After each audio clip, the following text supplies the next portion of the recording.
A fake witness video almost fooled a judge. 9 voices stolen to train AI, the deepfake your eyes can't catch. Here's what you need to know.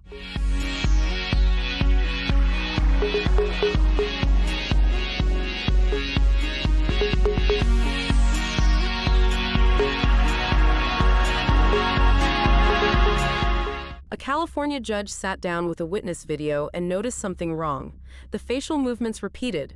The expressions cycled in ways human faces don't. The video was a deepfake and it almost slipped through. Nobody ran a check.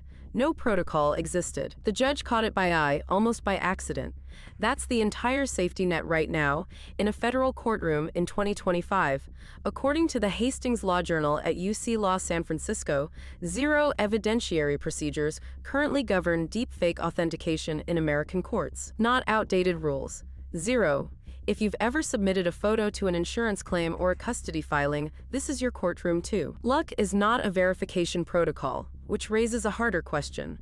What happens when the fake isn't a video, but a voice you trusted? 9 journalists and audiobook narrators walked into an Illinois courtroom with a simple claim: "You took our voices. You built a product that replaces us." And state law says that's illegal. These aren't activists. They're working professionals whose voices pay their mortgages, now competing against synthetic clones of themselves. According to Common Dreams, Google just settled a similar voiceprint case with Texas for $1.375 billion.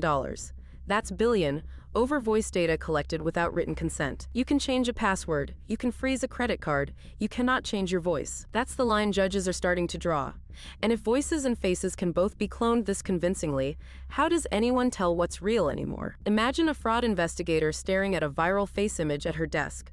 The skin looks right, the eyes track, the lighting makes sense, and it's completely synthetic. Her eyes are the worst tool she has, because the system that built that face was trained specifically to defeat them. According to archive research on deepfake forensics, every face produced by a generative model leaves upsampling artifacts, mathematical fingerprints. They cluster around the mouth and eyes, where the algorithm strains hardest. A counterfeit bill passes the eye test. Under a blacklight, the missing security fibers give it away. Deepfakes work the same way. The truth isn't in the face. It's in what the machine couldn't help but leave behind. 3 stories, 1 shift. Courts, employers, and your own feed are filling with media that looks real and isn't. The defense isn't sharper eyes. It's provenance, consent, and forensic process. Authenticity used to be assumed. Now it has to be proven. Links to every story and today's podcast deep dives are in the description. See you tomorrow.